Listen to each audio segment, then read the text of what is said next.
Auburn hiring DJ Durkin can only mean one thing. You are Locked On Auburn, your daily podcast on the Auburn Tigers.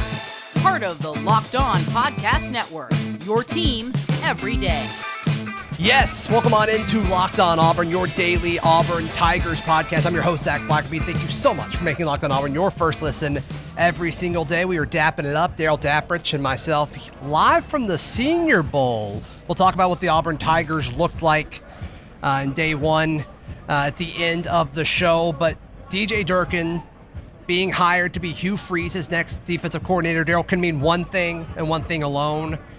It's the keys have been given to Hugh Freeze to run the Auburn football program as he sees fit. And I think it's either going to work or it's not. But all Auburn fans asked for one thing going into the Hugh Freeze hire was whoever it is, give them full control. I think this DJ Durkin hire proves that. I do too. I mean, it's obvious that he was one of two guys that was Hugh Freeze's guy. He worked with Hugh Freeze before, Durkin did. He's familiar with him. So the obvious answer to that, or the obvious take is, that's who Hugh Freeze wanted, that's who Hugh Freeze got. And even when we talked about the elephant in the room, whether there was going to be pushback, whether there was going to be anything that happened from his previous stint at Maryland, even though he's been at Ole Miss and the Falcons and Texas A&M, if there was pushback, Hugh Freeze won that battle. We don't know if there was, but if there was, Hugh Freeze got his man at the end of the day. And I think that speaks volumes and really is what Auburn needs to do going into the next phase of Auburn football. I think you're right. I think you're absolutely right. Because, look, there could have been a lot of controversy with this, and some Auburn fans are upset. Some folks say, well, look, he's clearly been vetted because a bunch of other people have hired him. I mean, if he was truly at fault and fully at fault, I just can't imagine other places would have hired him. Auburn's not the first one to do that. So we'll see. And, it's a travesty. It's terrible what happened under his time at Maryland, but it doesn't seem like all of that fell on him. As far as, Hugh Freeze just not really caring what the message is, I like that too, Darrell. Yeah, I do too. I think, we talk about in coaching, you never want to be the guy that follows the guy. Yeah. DJ Durkin, if Auburn would have hired him right after the Maryland fiasco, I could see the blowback. Yes. The fact that he's been at 3 other stops before this. And again, some of the things that bother me is the inconsistency in some fan bases, media. Did LSU get this much blowback when they hired Brian Kelly after he put a man on a camera stand with the wind blowing and the student died? No, that was a tragedy. Again, things happen, people get vetted, and it's a situation where you're not downplaying it. Yeah. But Auburn did its due diligence, and I think that the bigger message here is what you said. Hugh Freeze wanted DJ Durkin. He loves his experience. He loves the familiarity. He loves the way he meshes with the other coaches, with the Charles Kelly situation. And so at the end of the day, it speaks volumes to me that he's been given that much leeway to get who he wants. And that's how it should be. Yeah, and this is a guy who, in the coaching world, a lot of people want DJ Durkin to be a part of the program. If Nick Saban, and we're not the only people to say this has been widely said and reported now over the last 24 hours or so, but if Nick Saban had not retired, DJ Durkin would be the defensive coordinator at Alabama. And I just have a feeling, Darrell, in this hypothetical scenario, the hire would have been celebrated. Yeah. Based off of everything that has happened post Nick Saban's retiring and just kind of the perception around that program, everything Kalen DeBoer does is being labeled as a home run hire. And I think this hire is way better than a lot of the guys that he's brought in. And I think Hugh Freeze feels that way too. Down here in Mobile, you and I talked to some folks and kind of jumped into, okay, well, why the delay? And I don't think it was any kind of pressure. I don't think Hugh Freeze necessarily cared a whole lot about the pushback or anything like that. It sounds like it was getting some contract information from Texas A&M as far as potential buyouts and things of that nature. So I don't think it was because they were necessarily waiting. The person that we talked to that is very close to the program said they got their guy. They got their guy. I think 2 points on that. Number one, you make an excellent point with the Nick Saban situation. And it kind of mirrors the fact that we had heard rumors years ago that Nick Saban wanted to bring Hugh Freeze in as an offensive coordinator, and they talked to each other, right? Would have been a good hire. It would have been a good hire, Yeah. and it would have been celebrated. Same thing with the DJ Durkin thing. The second thing is he was an excellent defensive coordinator under Jim Harbaugh. There were some Los Angeles Charger websites and publications that speculated Harbaugh may want to talk to Durkin at the Chargers. Which would have made sense with the timeline. And that's right? a guy that I trust on the coaching tree. I mean, I do. Jim Harbaugh, Nick Saban, pretty good. You get a guy that's valued and wanted by other successful head coaches, then you know it's a good hire. Yeah, and look at what Jimbo Fisher did at Texas A&M, and obviously he underachieved, but, I mean, there's just so much money in that program. He could have gotten anybody, and he got DJ Durkin. And some people are looking at what he did at Texas A&M over the last 2 years and kind of looking at the stats, and they're not blown away by it. And I get it, but let's think about Auburn's defense from a year ago. I think we would all say Auburn's defense, not only was it good, but it significantly overachieved a year ago. But statistically, it's just kind of because they were on the field all the time. Right. And I think you saw a similar thing at Texas A&M over the past 2 years with A&M just not being able to get anything going offensively. So don't always look at stats. Look at the actual game. And we saw it. I mean, Auburn played A&M the last 2 seasons, and they struggled on offense both of those. Of course, we remember that legendary game where Cadillac was the interim head coach and Auburn won, but it's not like Auburn scored at will in that game. That was a slugfest. It was an ugly game. And so I think DJ Durkin's a good defensive coordinator. I think the hire makes sense. And the more I talk to folks and the more I realize, like, okay, this was the guy. I was wrong on Chris Kiffin, I think. I think I was wrong on that as far as how interested they potentially were. But yeah, props to Hugh Freeze for not listening to outside noise, which is what we need in an Auburn head coach. That's exactly what he did. He did not listen to outside noise. And I just, once again, this hire, Darrell, shows that the keys have been given to Hugh Freeze, and we should all remember that was the main thing we asked for when Auburn moved on from Brian Harsin.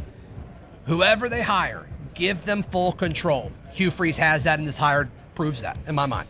Yeah, if Auburn's offense doesn't take a substantial leap from between year 1 and year 2 under Hugh Freeze and with a different offensive coordinator, then a DJ Durkin's going to be invaluable defensively because he's used to having to run a defense that keeps you in games. Mm-hmm. If Auburn can't throw it as much as they want to throw it and they go back to a formula, Zach, where they run it, ball control, eat clock to keep their defense off the field, DJ Durkin is absolutely comfortable in that role. So we'll see, and I can't wait to see what kind of packages he runs, how he brings pressure, all those fun things that we get to learn now over the next coming months. Yeah, it's going to be fun. It's going to be fun to see. So who are the players on Auburn's roster that could benefit the most? We discuss that in just a moment right here on Locked On Auburn. Today's show brought to you by our friends at Game Time. You should download the free Game Time app. Darrell, you have bought tickets via Game Time. I've bought both sporting tickets and concert tickets via Game Time. It's very easy to use. You've mentioned it before. You pull up your tickets, you can see the stage. Whatever venue you're in, it's like you're sitting in the seat, which is important.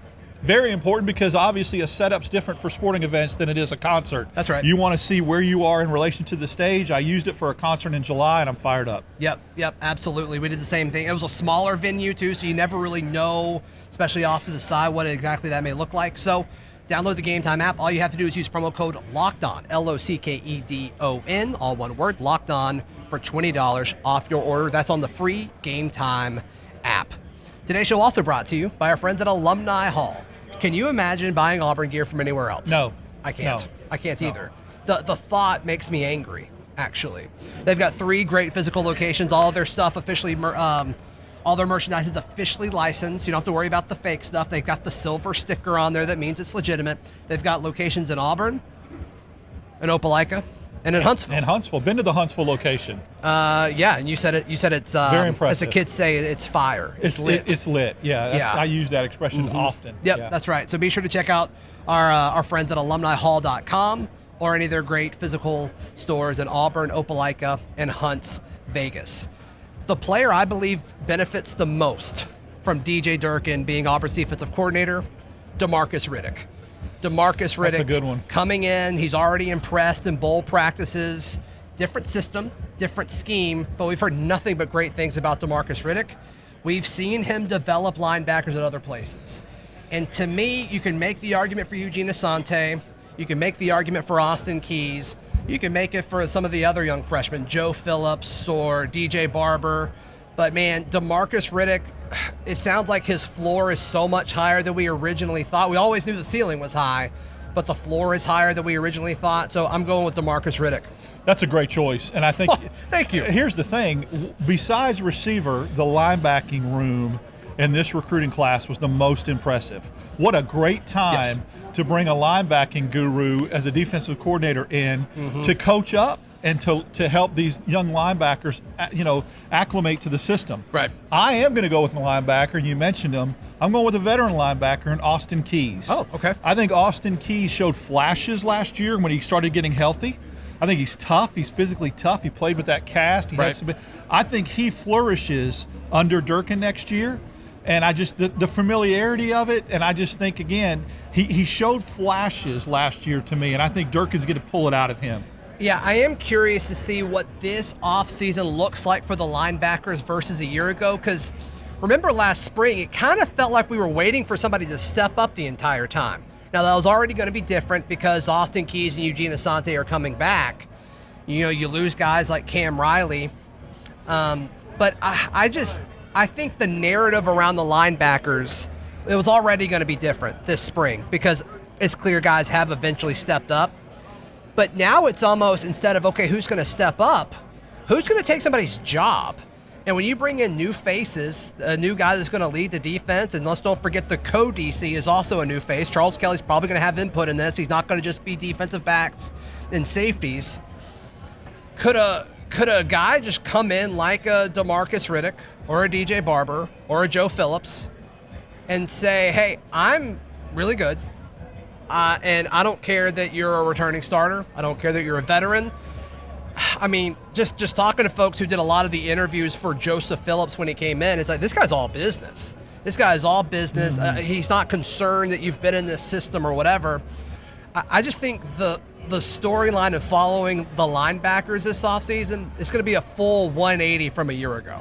I have a philosophy that what's the use in recruiting and signing 5 stars and getting recruiting coups and getting them away from Georgia if they're not going to contribute right away. Right. At some point, you get dogs, you get dudes like that because you hope to get them on the field.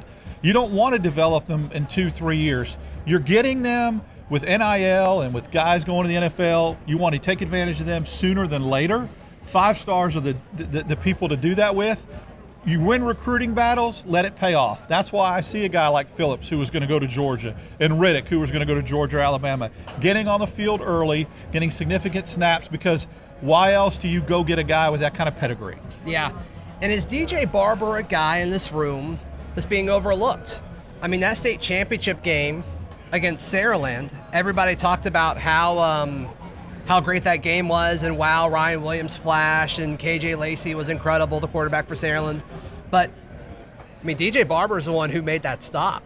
DJ Barber was the guy who was this absolute force, and he, like the receiver room that you mentioned, there's so many guys, it's almost impossible to list them all in a full conversation. It's like, because we've done a lot of receiver talk lately, and so many people are like, well, what about Perry Thompson? Or what about Malcolm Simmons? And it's like, yeah, they're all good. Yeah. They're all good. And then you look at these incoming linebackers, and, I mean, they're all special too. So DeMarcus Riddick got most of the chatter during these bowl practices, and it sounds like he deserved it. We're not going to take that away from him. But a guy like DJ Barber, Darrell, don't count him out. You know, that little nickname that everybody got for the receivers, the Freeze 4, the Freeze 5, the linebackers are going to be Durkin's dudes. They absolutely will be insane. They will absolutely be key. And I think there's a Durkin's dogs. There's the word I'm looking for is kind of a awareness or a labeling them all coming in together. I think that's awesome that they get that whole awareness and identification of we're a group coming in together. Yeah. And it's a special chemistry type thing. I think so, man. I think so. What about the defensive line? I mean, I'm curious to see how much different stuff they do from a front standpoint, because he's ran some 3-man fronts from time to time, and I can't imagine they would do a ton of that with Auburn's personnel. Run a 3-man front, like, you need a dude, and I don't know if they necessarily have that outside of Keldrick, unless they want to scoot Keldrick Falk inside. So I am curious to see how the defensive line is impacted by the hire of Durkin. It's interesting, though, if the linebackers become what we think they can become, you want to get 4 of them on the field at the same time. And I understand walking up a linebacker to be an edge or a jack, but then I still think you do that and keep 4 defensive backs on the field and then 4 linebackers. If they're that good and we feel like they could progress, how do you keep them off the field? Well, yeah, I guess so. But I also think you could look at the safety room that all of a sudden you feel a lot better about, like a Jaron Thompson. Like, that's a safety that wouldn't shock me, the transfer from Texas, Jaron Thompson. Like, I could see him stepping up into the box and being a guy where it's like, okay, you have the coverage ability, maybe you go dime in that situation if you wanted to bring an extra safety. Laquan Robinson, the number 1 JUCO player coming in. These are all dudes that I could picture, like, in the box as well. So I think 4 linebackers on the field in, like, normal situations, I think it's a little old school. I don't think you're going to see a whole lot of that anymore unless one of them's like an edge guy, like a jack that you're sending off of the edge. But it could happen, sure. Yeah, I mean, we'll just see how it plays out. If they all really develop the way we feel like they could. Now, the good thing about playing in the SEC, you can rotate snaps. They're still going to get significant snaps, even if you don't put 4 out there at the same time. Correct, right. From a depth perspective, it's a nice problem to have. Yeah, which is something that Auburn hasn't really had at linebacker in a hot minute. So we didn't really say much about Eugene Asante, but he's, funny enough, probably going to be the guy who leads the linebacker room in snaps. And so I certainly think Eugene Asante is going to be a guy that benefits from Durkin as well. So had to mention him for sure. A little Senior Bowl update from an Auburn perspective coming up in just a moment right here on Locked On Auburn. Today's show brought to you by our friends at FanDuel. FanDuel's America's #1 sportsbook. Right now, new customers, you can bet $5 and you can get $200 back in free money. Free money. Free money. You gotta love free money. Free money right in time for the Super Bowl. They've got a ton of props for the Super Bowl. Who wins the Super Bowl, Darrell? San Francisco. That was wrong. You can go with the Kansas City Chiefs. If you want to make money over at FanDuel, just use promo code LOCKEDON, FanDuel.com/LockedOn. And FanDuel's the official sports betting partner of the NFL and the Locked On Podcast Network. All right, we got 2 quick interviews now here at the Senior Bowl in Mobile. We'll hear from Marcus Harris first, says a lot of good things about the future of the defensive line. And then a very quick conversation with DJ James. And watch carefully, Darrell stiff arms an old guy, so you don't want to miss that. Marcus Harris joining us here on Locked On Auburn. Since wrapping up your time at Auburn, what have you been working on? Just training for the NFL, for this Senior Bowl and NFL combine. Basically, that's about it. What are you hearing from teams? How do you expect to be used at the next level? What's that look like? I've been hearing I've been expected to be used as a 3 technique, 2 wide, tech style defense. So that's what I've been hearing. Is what Auburn did, and playing for Coach Jeremy Garrett, is he preparing you for this? Yes, sir. Of course, this is kind of the same defense we ran today. We ran at Auburn, so I kind of knew a lot of the terminology, and I just put it into my own words, and I did good. What's the biggest thing that Jeremy Garrett taught you in this past year? I know you only got 1 year with him, but what stood out? It's just the technique, just being consistent with the technique every play, and then just the energy, just be myself, and he just allowed me to be myself. So Coach Garrett's going to be a great coach in the future. The player you were when you transferred to Auburn versus the player now, I mean, you took huge strides forward. What is that? Is that work on your part? Is it development? Is it what Auburn can offer? What all goes into that? I think a little bit of everything that you said, hard work myself, plus the coaches we had, and just learning from all these different coaches we had throughout the years and all these different DCs we had throughout the years. Just taking a little bit of each one of those guys' game and just adding to my own.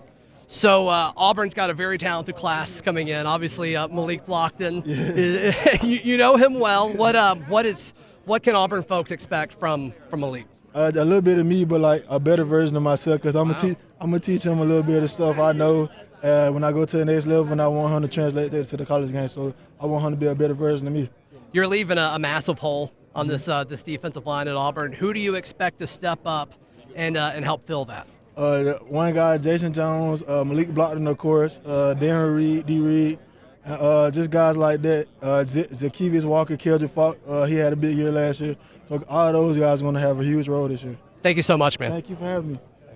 DJ James joining us here on Locked On Auburn. What have you focused most on since wrapping up your time at Auburn, DJ? Just getting my technique together for the combine, working on just being a fluent, instinctual guy that I am. Just really working on my speed as well. That's part of my game. So I'm down in Fort Lauderdale with Matt at HPE, big speed guy, and I'm just pushing myself to the limits. Yeah, I mean, you've been a standout corner at Auburn for years now, played for multiple defensive coordinators. How does that help you in a scenario like the Senior Bowl week? Just knowing different schemes, knowing just different defenses, learning from different defensive coordinators, just taking in all the knowledge. I love that. I love football. I'm a big football junkie. I love it. But just learning from those guys, just learning different, formations, different schemes. It's fun. As far as how you expect to be used at the next level, I mean, strictly outside, do you think, or are you talking to teams that may move you around a little bit? Wherever they need me to play. Yeah. Wherever they need me to play. If you need me to play special teams, I want to play special teams. If you need me to play inside slot corner, I'm playing inside slot corner. Outside, I'm ready for outside as well. So last time you came on the show, I asked you a very important question, and you said Foosackly's was the best chicken fingers, and I was a little shocked by that. Do you still believe that? I still do. It's my hometown. It's my hometown place. Foosackly's, I'm sorry. I know I've seen a lot of people saying Guther's. It was a controversial take. Yeah, but I'm sorry, you guys. Foosackly's got it. Don't believe me, go try it. What do you you're leaving a massive hole behind you on Auburn. I mean, who do you expect to kind of step up? Is it Kay and Lee? Is it a group of guys? What do you expect? The whole group is great. Kay and Lee, he's a veteran already in my eyes. He played as a freshman. He knows the game. He's physical. He's fast. He's fluent. I'm really excited for him. Awesome, man. You got to get on the bus. Hey, thank you so much, man. Thank you, man. Thank you. All right, that does it for today's edition of Locked On Auburn. Be sure to like the video. Please subscribe, and me and Darrell will be back tomorrow. This has been Locked On Auburn.